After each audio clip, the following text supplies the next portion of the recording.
No, še enkrat dober dan. Prav vesela sem, da je danes z mano Manca Garenko. Kot sem že na začetku filma povedala, je ona doktorica zgodovine, zdaj je zaposlena na Filozofski fakulteti kot raziskovalka. Hkrati je pa, tako bom rekla, zelo pomembna publicistka, vodila je tudi literarni festival.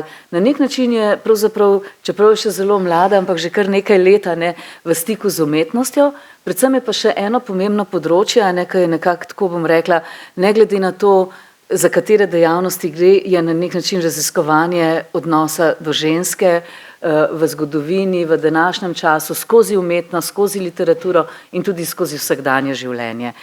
No, zdaj film, Spencer je pravzaprav kar ganljiv, jaz takole, zdaj sem ga šele drugič gledala, ampak vendarle sem potem kar pod enim takim močnim vtisom neke močne ikone, ki jo seveda poznamo vsi, nekateri so se s tem recimo več brali, nekateri smo manj brali, Jaz moram priznati, da na nek način sem seveda spremljala medije, ampak vendarle skozi ta film se te tako močno dotakne, kako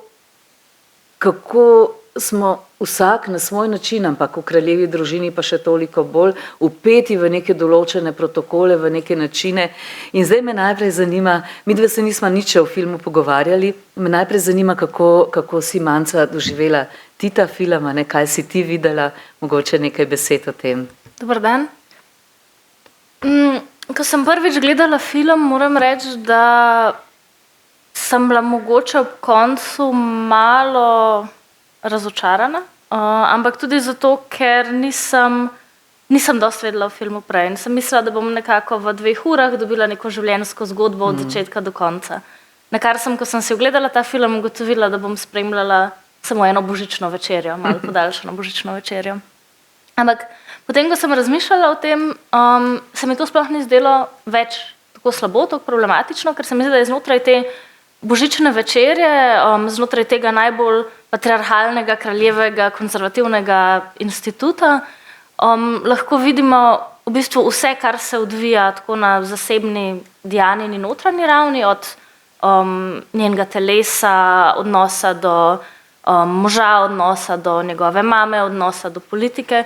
In se mi zdi, da v bistvu je ta celotna metafora od prihoda do tega lova na fazane in potem bega, je v bistvu deluje zelo metaforično, kot da bi šli skozi eno, kot da bi božična večerja simbolizirala vse etape tega življenja, kakršno ga pač poznamo, približno skozi metaforo.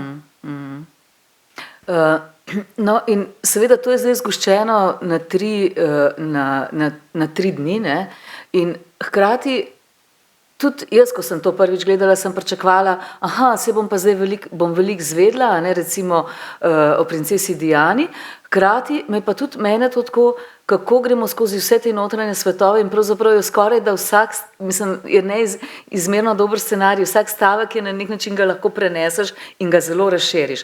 Ampak vendarle, mogoče, če eno to paralelo povlečeš, kako je to recimo s temi milijoni ljudi, ki so seveda spremljali vsakodnevno, zdaj tukaj se seveda dotaknemo tudi vseh teh ljudi, ki so hoteli videti za vsak košček življenja, ampak ko so spremljali to življenje, zdaj se preselimo seveda v tem filmu na začetek 90-ih let, pravzaprav čas tik pred tem, ko sta se pač potem razšla, ampak vendarle film ni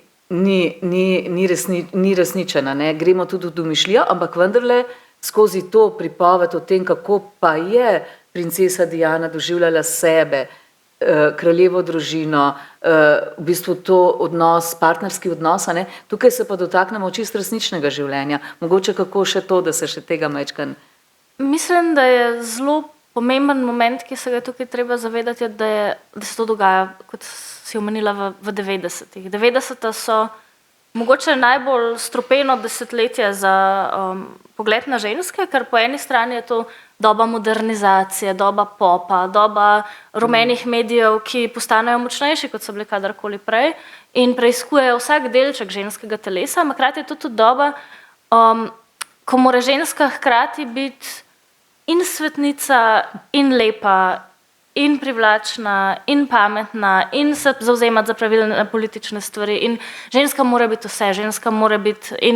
In funkcija javnosti pri Diani se mi zdi, da zelo močno, zelo dobro pokaže to, da seveda kraljeva družina ima od nekdaj tradicijo uprizarjanja, od nekdaj oni igrajo neko vlogo za javnost. To je tudi njihova temeljna funkcija zdaj do neke mere. Ampak način, kako je ravno na Diani so se pa lomila ta kopja med modernizacijo, med tem, da je ona pop ikona, da se na njo gleda tako kot, ne vem, recimo na Britney Spears ali pa te druge pop ikone. Po drugi strani mora imeti pa tudi neko to, kako bi temu rekla, auro kraljice, auro nedotaknljivosti. Se pravi, hkrati gledati v modrček, ampak hkrati zagrinjati zavese konstantno. Tako da se mi zdi, da se to zelo dobro kaže, kako je v bistvu ona obstaja samo zaradi javnosti, javnost jo dela živo, ampak hkrati se ne sme zavedati tega, da obstaja samo zaradi javnosti.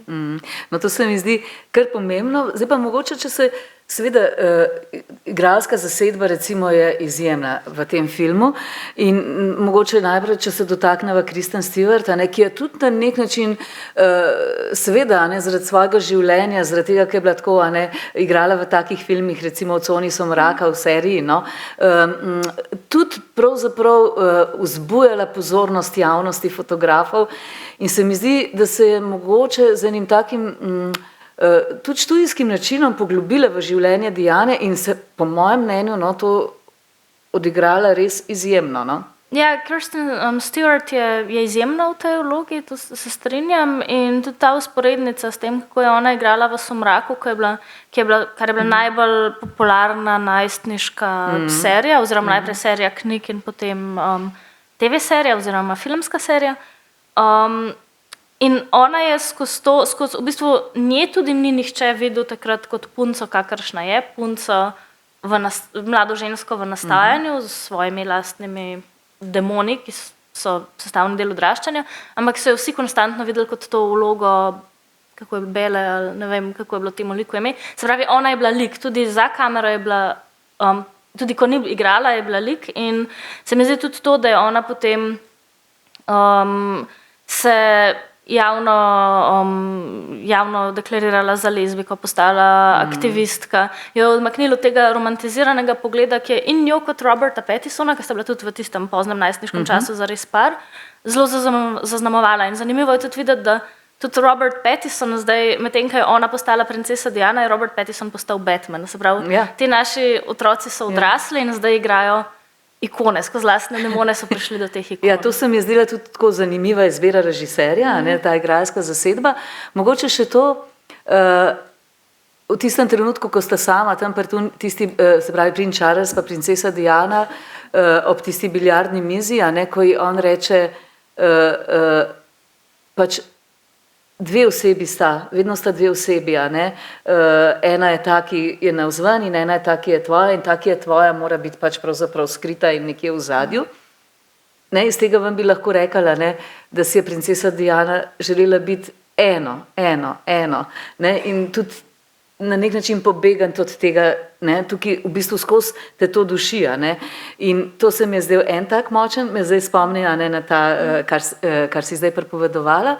In drugo, Timothée Spall, ten, ki igra tukaj Maggie, pač v bistvu ta prizor, ki izpove pravzaprav svojo ljubezen, to si predstavljam, da to ni bilo tako, da je to pač, ampak nas nekam pelje, ker spet na nek način nam da vedeti, kako so neki pričakovani in hkrati, da lahko izražaš tisto, kar pa si.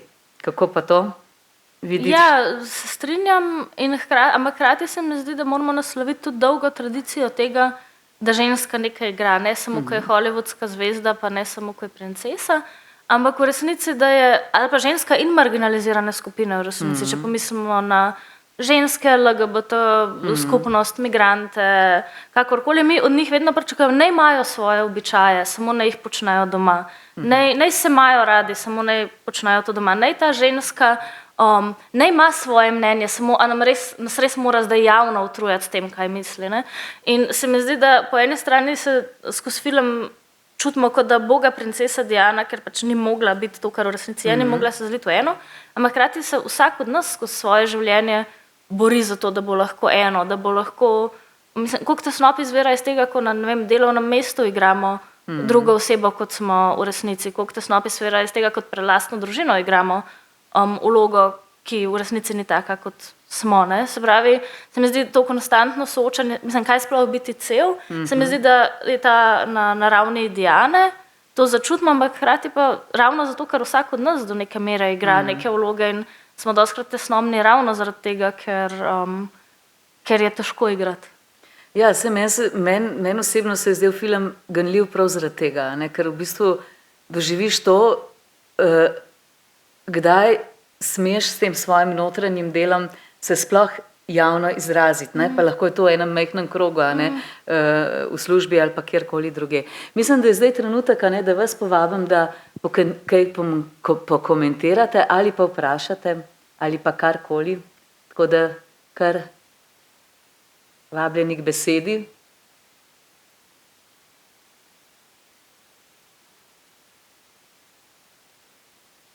Da je čisto navaden državljan. Ja. Ja. Kaj praviš na to, Manca? Ja, se strinjam. Predvsem imamo mi privilegij biti sami z lastnimi demoni, ne da jih cel svet secira namesto nas ali pa narobe razume namesto nas. Mislim, da zasebnost je ena stvar, ki je zelo pomembna in za katero se dostikrat ne zavedamo, kako dragocena je. Še kaj? Tudi zgoraj?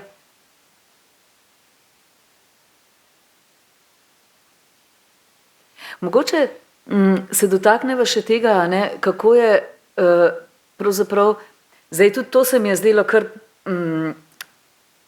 tako bom rekla, zelo posrečeno, a ne, s tem branjem, a ne, Eni Boleyn, namreč te knjige, a ne, zdaj tudi ne vemo kako pa kaj, ne, ampak v bistvu ene te, ko iščeš neke povezave, a ne, s preteklostjo, s kraljevim dvorom, kako pač je bilo to njeno življenje, pa seveda tukaj se spet dotaknemo, ne, ja, protokola, nekih pravil, hkrati pa moškega in ženske, a ne, mogoče še o tem par besed. Mislim, da je ta, mogoče zaradi tega, ker so se moški stoletja pozunanjali, se pravi, so stoletja hodili, čeprav to govorim zdaj predvsem za srednji razred, ki mu Diana tudi v bistvu tukaj pripada, reče, ja, da mu je blizu, ne, za delavski razred to ne velja, ker v delavskem razredu so ženske kot moški vedno delali enako, oziroma ženska isto za manj denarja celo, ampak v tem nekem srednjem razredu, ko pa je moški hodil v službo, se pozunanjal, bil kirurg, profesor, umetnik, karkoli, medtem ko je žena držala doma gospodinjstvo, se mi zdi, da je moški s tem skozi stoletja dobil nek način, preživetveni način, kako igrati to dvojno vlogo, kako v bistvu se pozunanjati, pa do kakšne mere, ampak kako hkrati potem doma biti neka druga oseba. Medtem ko ženske, pa če pomislimo, mi smo v srednjem razredu na nekem enakovrednem trgu delovne sile manj kot 100 let. To govorimo o 3-4 generacijah, recimo, ne. In eni ti vzorci, kako se obnašati javno in zasebno, to niso stvari, ki se v 1, 2, 3 generacijah spremenimo, ne. Tukaj govorimo o stoletjih, saj kaj je ponotranjeno, kaj je, zato tudi, ne vem, vidimo na zelo praktičnih stvareh, kako ženske na težje načine usklajujejo, čisto psihološko, kako težje je usklajevati kariero z družino, recimo, ne. Je v bistvu neprimerljivo v večini primerov tem, kaj do iste stvari čutijo moški. Tako da Charles je kot prvo bil rojen v to družino in bil natreniran v to družino, kot drugo ima pa za sabo stoletja nekih vzorcev, kako se moški obnašamo. In tukaj je meni še ena zanimiva stvar, sta ta dva otroka, William in Harry, na kako patriarhalni način sta ona dva vzgajana, kako ona dva kot dečka morata iti pobijati ptičke, morata biti v bistvu priča nekemu izjemno okrutnemu prizoru, ko v bistvu so te ptice poganjane v smrt in ona dva to gledata in celo participirati morata v tem. In se mi zdi, da je to pač zelo dobro simbolizira to grajenje moškosti, moškega nič ne bo spravilo iz tira, moški je sposoben ubiti, ampak v resnici nihče od teh moških sam te ptičke ne bi mogel ubiti. Oni vzgajajo te ptičke, zato da jih na koncu ubijajo. No, sej tudi tukaj tudi v tem pač v filmu, a ne, Charles prizna, da je tudi njemu to bilo zelo težko, ampak da ni druge, a ne, kot da je sprejel ta del, ki se pač od njega pričakuje in da to že zelo v ranih letih. In zanimivo se mi je zdelo to, recimo ta igra, ki so se igrali tam pač po polnoči, a ne, ki jih je Diana zbudila, tudi ta njena želja in tukaj tudi mogoče se vidi, a ne, da to pa je odigrala, da biti ena taka običajna mama, ne, ki ima pač rada otroke in lahko z enimi stvarmi, seveda tukaj kar naskrivaj počne, no. In so se igrali to igro, a ne, da so vojak, da kot vojak potem lahko nekaj izraziš, kar pa si res želiš, a ne. Da malo reče, a ne, jaz bi predvsem rad, a ne, da si ti mamica in da smo skupaj, ne. To se mi zdaj še kar zelo posrečeno, ampak hkrati je pa, recimo se mi zdi, film se dotaknil tudi zelo, se pravi, tega osebnega počutja Diane, tega njenega trpljenja, pač pri tem, ko je pač mož varal in pač, da zakon ni bil v redu, da se nista imela dobro, ne, in se pravi, njenih težav s hranjenjem, samopoškodbami, ne, o tem se je sicer tudi pisalo, a ne, ampak hkrati je bilo to tako dobro prikazano, ta njena stiska in potem v bistvu je to in tudi poigravanje z njeno norostjo, oziroma da je lahko, da ima izpade, no? Kako pa ste si to videli? Tukaj je zdaj zelo veliko tem. Ja, ena je, mislim, da to varanje je z več strani boleče. Eno je to, da on to dela vsem na očeh. Se pravi, kupuje enake ogrlice, oni dve sta ves čas javno izpostavljeni, vsi vajo o tem, vsi špekulirajo o tem. Se pravi, z njeno neko največjo intimno bolečino se cel svet lahko ukvarja in ona na nek način izpade ponižana, smešna. To je ponižujoča stvar. To je ena stvar, druga stvar je pa to, da v resnici, ko on reče, ja, vsi imamo svoja zasebna življenja, ki jih skrivamo, on tega dela svojega, njemu ni treba tega dela svojega življenja toliko močno skrivati. Če bi si ona privoščila javno ljubimca na način, kot si je Charles privoščil ljubimko, bi bila veliko bolj demonizirana. To je ena stvar. Glede motenj hranjenja se mi je zdelo zelo par stvari. Ena je ta, da žensko telo, sploh telo kraljice, princese, pop ikone, pripada javnosti. To je javno telo. In ona hkrati, in ona v bistvu s tem, ko bojkotira svoje telo, ko njeno telo postane bojišče, ona bojkotira zunanji vodor svoje telo. Ona ima lahko kontrolo nad tem, kaj bo jedla, ona ima kontrolo nad tem, kaj bo zbruhala. To, kar se, edina stvar, kjer je njeno telo absolutno zasebno, je pri WC školjki. In tukaj, Manca, se mi zdi pa pomembno, da to je pa tako, kot je tudi v vsakdanjem življenju, ne samo v srednjem sloju, ampak to pa lahko prepoznamo vsi. In tukaj pravzaprav je sploh izvor, recimo bolezni motenj hranjenja, da gre tukaj za ljudi, a ne, ki v večini primerov so to ženske, a ne, kar tudi ni tako nenavadno, da s tem vzpostavi nadzor, ne, nad svojim telesom. Kontrola. Ona nad ničemer v svojem življenju ni imela kontrole. Ne nad tem, s kom bo ljubimka v njen mož, ne nad tem, kako bo predstavljena v javnosti, ne nad tem, katere obleke bo imela za kater dan, ne nad tem, kako bo vzgajala svoje otroke. Edini moment totalnega nadzora je njeno telo. In tukaj se zgodi ta odpor. Ne bom jedla teh, ne vem, prepeličjih jajc, ne bom jedla suflaja. Tudi če bom, je moj odpor to, da grem potem to hrano, ki je bila pripravljena s toliko truda in ki simbolizira v bistvu to monarhijo, jo grem potem zbruhati. To je ena stvar, druga stvar, ki se mi zdi pa zelo tukaj na tej ravni metaforike dobra, so pa ti fazani. To so ti fazani, ki jih v bistvu pitajo, zato da jih bojo potem ustrelili. Fazani, ki niso pretirano pametne ptice, kot slišimo, fazani, ki se imajo lepo, ki ne uživajo v svojem ograjenem vrtu, ampak zakaj? Zato, da bojo služili naši zabavi. In tukaj se mi zdi ta metaforika motenj hranjenja, pitanja, odpora in žrtvovanja v bistvu se zelo lepo krije. Ja, pri teh fazanih je bilo tudi, mislim, ta prizor je kar močen, ne? ko pač v bistvu, kako je dosegla, ne, pač v filmu, ne vem, kako je bilo to zares. Jaz recimo ne vem, kako so se te stvari, ker ne znaš recimo kot gledalec ločiti, ne, kaj je tisto, kar je bilo recimo res in kaj je tisto, kar je mogoče zato, da zgodba nekako, da lažje razumemo določene stvari, ampak prizor, ne, kjer se ona pač postavlja, da Magariče ustrelijo, ampak ona hoče biti pač predvsem mama in odita, ne, z otrokoma vreta, ne. In potem, kako na to pristane pač princ Charles, ne. Kako pa je s tem, recimo, kako si pa to doživela? Na več ravneh. Jaz mislim, da ena raven, ki jo tukaj jo je treba nasloviti, pa se mi zdi, da je zelo potalno, je v bistvu tudi nasilje nad temi otroki. Meni se zdi že ti prizori, ko se ona bolj na začetku filma zapre, ko ne gre na večerjo in potem je William kliče ven in prepričuje in v bistvu je na nek način njen mini terapeut in tudi tukaj, ko mu Charles reče, pejte pomagati mami. To so zelo težke besede pa koncepti za nekoga, ki je otrok. Otrok ne bi smel reševati svoje mame, otrok ne bi smel reševati staršev. Sploh ne.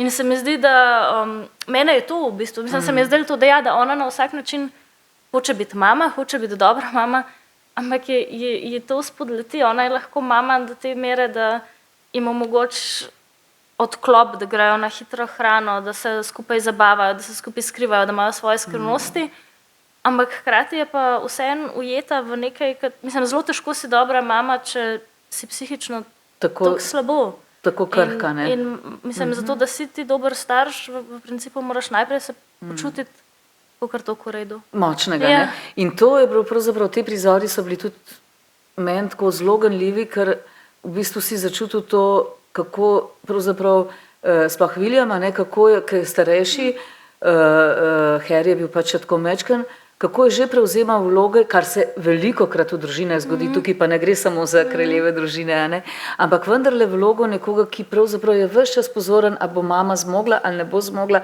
a bo lahko, hkrati že daje tudi nasvete, kako naj to preživi, kako naj zvon pokaže nekaj, kar mogoče na noter ne čuti, a ne, in tukaj se mi zdi, da se je tako, vsaj mene se je tukaj kar močno to dotaknila, ne.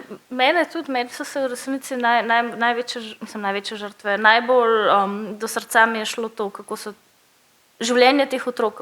Ne, mogoče tudi zato, pa to mogoče zdaj znelo razčustvovano, ampak ko razmišljaš, da ti otroci zdaj še vedno živijo in sta dva odrasla moška, kako v bistvu, že to vemo, ne, da ko nekdo umre, sploh ko nam je nekdo blizu, z leti spomin na to osebo bledi. Tudi če tega nočemo, se čedalje teže spomnimo obraza, dotika, vonja. To so emocionalno zelo zahtevne stvari, ampak hkrati imata pa ona dva tukaj javnost, ki ima ves čas govori, kdo je bila njuna mama. In ti se zelo težko natreniraš zato, da svoje spomine ohraniš in ne pustiš tega, da ti tak film, da ti to prekrije. In kdo ona dva sploh sta, na kakšen način se jo lahko sploh spominjata. To je bilo vprašanje, ki sem si ga jaz tukaj zastavljala in ki se mi je zdelo pretresljivo to, da v bistvu spomini niso, če smo mi navadni ljudje, so do neke mere, do velike mere to naša intimna stvar, ki jo lahko zavarujemo. Ona dva niti svojih spominov ne morata zavarovati na mamo. To je pa tisto, kar ste vi rekla, ne, kakšna sreča je, da smo navadni ljudje. Irena, nekaj ste želela reči?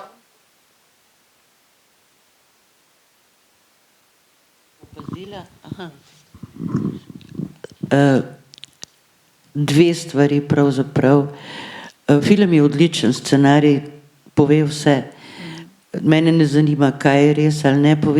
Povedal je bistvo te težave, ki jo je v teh časih Diana imela, ki smo jo mi oddaleč seveda opazovali, kogar je to zanimalo. Ampak ta njen zlom, ki se je takrat res zgodil in ki je bolezen z vsemi znaki, je strašno vplival na te dva fanta. Tudi Charles je na en način, kako bi rekel, pa ne, on pač se je že odločil, ne, za drugo, ampak jo je vseeno skušal razumeti na en način. Predvsem je pa bolelo, kako je obremenila ta dva otroka. In če pozabimo zdaj, da gre za scenarij in da so ti nočni prizori bolj ali manj izmišljeni, čeprav so nenavadni in lahko tudi pristni. Ta dva človeka sta se zdaj razšla kot brata, če pogledate resničnost.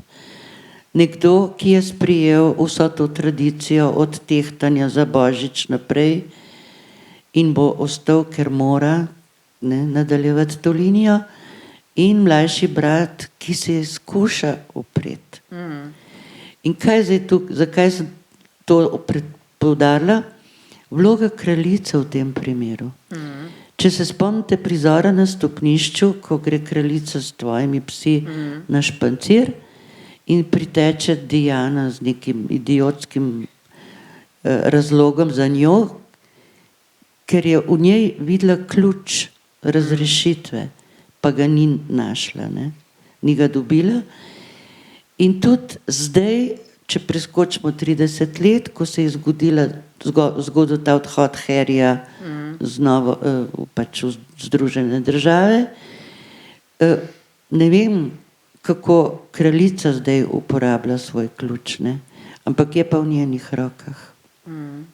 Ja, to se mi zdi, hvala Irena, to se mi zdi kar pomembno, ker prav zdaj sem pa hotela iti na današnji čas, kje smo zdaj s tem. In Manca, kako? Jaz pred leti, 10 leti, sem gledala en film, ki mi je bil zelo všeč, Kraljica, ki govori o tem, kako se kraljica zapre pred svetom, mislim, da 24 ur ali 48 ur po Dianini smrti, ko ne daje izjav.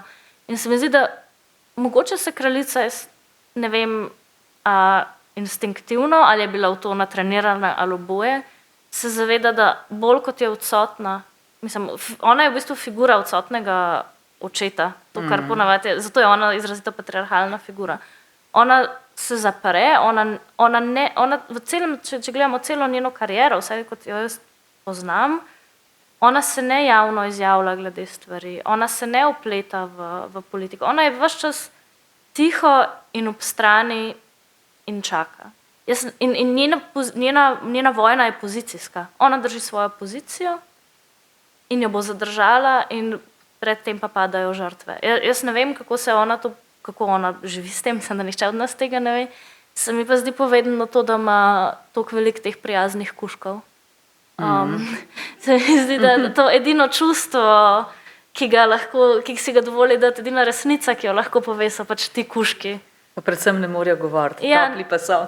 In lahko z njo sedijo na njenem fotelu, je posod sedijo in se mi zdi, da to kaže mogoče na neko željo po bližini, ki si je ne more privoščiti. No, ker to je kar en tak fenomen, to pa že, pač ta njena nevtralnost in ta njena odsotnost in to je pravzaprav vsa ta leta, desetletja, se pravzaprav kar čudiš, kako to, in zdaj seveda vse, kar se pa okrog tega vrti, tudi kar se tiče bratov in vse, kar se dogaja, to je kar zelo nenavadno. Tudi zdaj ta velika noč in ta prvič, ko je spregovoril pač princ Charles, kaj vse se potem okrog tega zdaj zgodilo, pisalo. Mogoče tudi to, da v bistvu je koncept angleške kraljeve družine nekaj, za kar se že več kot pol stoletja od druge svetovne vojne naprej, pa mogoče že prej, ves čas malo ugiba, bi to ukinili. Ali to bi sploh obdržali ali ne, zakaj to imamo. In v bistvu nek splošen konsenzus je, da to Angleži imajo, zato ker prodajo pol veliko teh šalčk pa krožničkov, pa kaj je to turistično zanimivo, pa tako. Ni pa zdaj to, ne bi bila resnična politična funkcija. In jaz mislim, da se ona zaveda tega, da ona ne sme narediti napake in kot ženska karkoli narediš napako vsaj na eni točki, tako da je boljš, če se samo absolutno umakneš. Da te ni. In mislim, da je to njena igra. Da si neviden. Ja, in zdaj, kadarkoli vidimo Charlesa, ko nekaj pove, je v bistvu on je, jaz ne vem, je to zdaj naša predstava za vsega, kar se dogaja, samo on je definicija nekega slabiča, nekoga, ki je nesposoben voditi karkoli, kraljevino. Kadarkoli on javno spregovori, podvomimo v to. In kraljica ve, da manj kot se bo pojavljala, manj kot bo govorila, manj dvoma bo. Ja. Bi še kdo kaj dodal, vprašal? Še zgoraj? Komentiral? Ženski, ko usodah smo gledali. Katera recimo lik je vas zelo pritegnil, prizadev, kakorkoli? Ne? Vsi vemo, Ana Karenina in tako naprej, ne? Ampak Ana Karenina je bila tipična žrtev tistega časa. Ne? Ja. Zame v bistvu ni bila ne vem kako zanimiva. Ker take usode so bile žensk, pa so bile revne ali bogate. Ja, Ne? ja. Katera pa recimo tak lik, lahko je to tudi iz filmov, vam se je zdel izredno zanimiv? No, zdaj je težko se spomniti na enega, Težko se ne. je spomniti, bi pa rekla mogoče bolj splošen odgovor in sicer, da kar mene bolj pretrese kot individualni liki, ki so ponovadi ali heroizirani ali demonizirani in jim pripisujemo neke lastne stvari, so bolj usode kolektivov, so usode skupnosti deprivilegiranih ljudi, pa ne bojo moške, ženske ali pa marginalne skupine, ki v bistvu ne morejo zaživeti kot polnopravne skupnosti. Mislim, da to je mogoče zdaj malo klišejski odgovor, ampak to me recimo boli. Pri Ani Karenini se pa spomnim, mogoče sploh pri knjigi, to ste rekli, da se vas ona ni zares dotaknila. Ja, ker je ona v resnici pri Tolstoju zelo brezvezen lik. Najbolj zanimiv lik je Levin. Najbolj zanimive stvari se dogajajo moškim. Ja. Ana Karenina izpade samo kot ena avša, ki je hotela imeti mlajšega ljubimca in je bila zato potem kaznovana. Ampak to je tudi stvar Tolstoja. In to je stvar Tolstoja in načina, kako je on pisal in načina tega, da je njegova žena Sonja 50krat prepisovala njegove rokopise, se metala v ribnik, bila na robu živčnega zloma. Sonja je v resnici tragičen lik, ne Ana Karenina. Ampak o Sonji pa Tolstoj ni napisal knjige. Bi ga bilo sram? Nekdo? Kako? Tam lega? Aha. Ja, ja. Ja. Se mi zdi, da je nekdo, vi ste hotela tam gor na balkonu nekaj reči. Ne? A jaz ste samo neki... Aha, to sem videla, ja, pa sem mislila, ste roko dvignila, ja. Aha, je tam gospa, ja. Če bom lahko govorila, ker imam težave z glasom. Film, če lahko povem, se me je dotaknil iz tega stališča, ker sem prišla v dvorano z velikim pričakovanjem oziroma malček strahom, pravzaprav ne, ker vem, da je v vašem izboru, ne, torej nekako mi je ta film, da je prišel izbor, me je malo začudilo, ne, se je to bo pa neka limonada in prikaz nekega življenja. Prikaz, moje mnenje osebno je, da prikaz biografija je zmeri najboljši približek lahko osebe, ki jo opisuje, ne glede, mogoče, če bi opisal tisti oseba sama, pa tudi temne, ker vemo, da se in spomin spreminja, okolje se spreminja, na isti dogodek po 10 letih mogoče gledamo drugače, se pravi, da je tukaj zelo hitro lahko potem, posebno pa v kraljevi družbi, zaideš v neko limonadasto zadevo. Ta film se mi pa zdi super, enkraten, hvala za ta izbor, ker je pravzaprav, saj meni nekako načelno pokazal pravzaprav tragiko naših življenj, ne glede, a si kralj, a si kdorkoli, torej kot smo mi, recimo navadni ljudje, ali imaš kariero, ali jo nimaš kariero, ti se moraš podroditi določenim, torej od države do podjetja, do vsega, nikoli nisi čisto svoboden in to je pač dejstvo. Ne? In tukaj se mi je zdelo, da je bilo ravno pri Diani, v tistih, tako sem jaz videla, v teh prizorih nočnih, ali pa potem, ko naj bi simbolično odšla v tisto hišo, nekako potrjeno, da je človek, ki je čustveno zelo senzibilen, in Diana to je zagotovo bila, človek je zelo na udaru in tako grozljivo osamljen, o čemer sta vedve govorile, pa tudi vse te scene, ki so bile, da je tekla za kraljico, ki ni začutila z njo njene notranje nuje, oziroma lahko bi rekla, mogoče se je modro umaknila, ker je imela v resnici tudi ona zaprta usta, kar ste tudi vi dve že v tem pogovoru nekako povedala. Torej, tragično je bilo to nekako pokazano in zelo globoko. Tako da to se mi je zdelo, da je bila pokazana tista prava plat Diane, kakor sem jo tudi jaz recimo razumela in kakor se tudi kaže zdaj v nadaljevanju življenj njenih otrok in okolja naprej. Ta mladi sin sledi nekako njej, on je hotel imeti mamico in on hoče biti očka. In to nekako dejanja, kakor ve, smo pa vsi ljudje z plusom in minusom. Torej, mislim, da je poklon režiserju, torej režiserke, torej režiji, pripravi, scenariju, perfektna izbira. No? Torej, hvala vam še enkrat. Ja, res hvala za te besede, ker režisera, Pablo Larraín je tudi v bistvu naredil tak zelo močen film Jackie, biografsko zgodbo o Jackie Kennedy, ampak hkrati se mi pa zdi to, kar ste vi, gospa Milena, zdaj povedala, da na nek način nam film lahko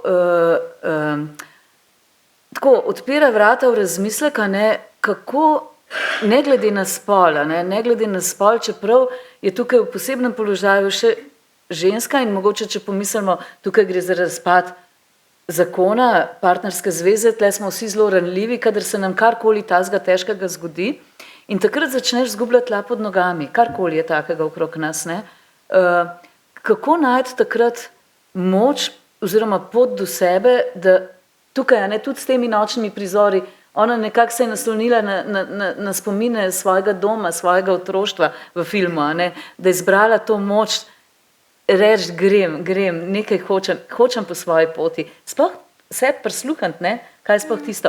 In tukaj bi mogoče Manca nam za konec povedala, ker se pač vendarle toliko ukvarjaš s tem položajem žensk oziroma deprivilegiranih oziroma nemočnih, kako takrat najti tla, da najdeš to pot, da greš v skladu s tistimi svojimi potrebami naprej. Ena prednost, ki jo mi imamo, ko nismo javne osebe, je tudi to, da so okrog nas ljudje, ki jim lahko zaupamo. Da Diana ni imela nikogar, ki bi mu lahko zaupala. Vsaka njena izjava, vsak njen korak bi bil lahko monetiziran, prodan, izrabljen za neke lastne igre. Spravi, jaz upam, da nihče od nas nikoli ne bo tako osamljen, kot je bila Diana. Tako da jaz verjamem v mrežo ljudi, ki je okrog nas, pa na katero se lahko zanesemo. Naj bo to krvna družina ali pa prijatelji. To po eni strani, po drugi strani pa se mi zdi, da tudi, jaz mislim, da ločitev sploh v primeru Diane, mislim, je bila tragična zato, ker so vsi gledali v to ločitev. Mislim, da Diana v resnici se je po tej ločitvi imela boljše življenje in tudi številne ženske, ki jih poznam, so se, najbrž tudi moški, sam z njimi nisem to govorila, pa ne zanimajo me toliko, so se imeli tudi, se imajo tudi po ločitvi velikrat boljš. In se mi zdi, da vsi v bistvu, če je monarhija nek patriarhalni konstrukt, znotraj katerega je treba igrati po nekih pravilih, imamo tudi mi, so tudi naše družine neki konstrukti in dostakrat mislimo, da moramo igrati po teh pravilih, ampak prava osvoboditev se v resnici začne doma. In ta je najtežja in najpomembnejša, tako da mogoče to. Manca, hvala za te besede, tako da res se zahvaljujem za ta pogovor, zahvaljujem se vam in seveda Kinodvoru in se spet kmalu srečamo, pred poletjem še enkrat, tako da lep dan in hvala lepa.